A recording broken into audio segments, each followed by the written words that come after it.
قرآن یہ کہہ رہا ہے وَآتُوا النِّسَاءَ صَدُقَاتِهِنَّ نِحْلًا کہ تم اپنی بیویوں کو خوش دلی سے ان کی مہر کو ادا کر دو۔ یہ ادا بھی فقہا کے نزدیک یہ ہے کہ پہلی رات میں اب کوشش کرے کہ مہر کو ادا کر دے۔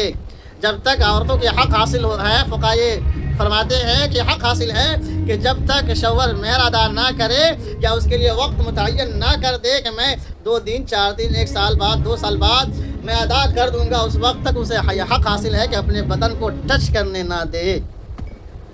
تو جب نکاح ہو تو آپ مہر ادا کر دیجئے، یہ عورتوں کا یہ حق ہے۔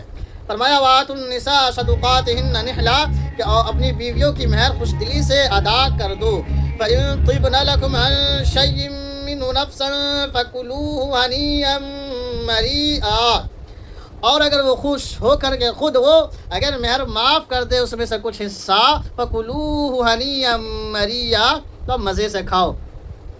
اگر وہ خود ہی اپنے آپ سے خوش ہو کر کے اس میں سے کچھ حصہ معاف کر دے تو آپ اسے کھائیے، مزے لے کر کے کھائیے۔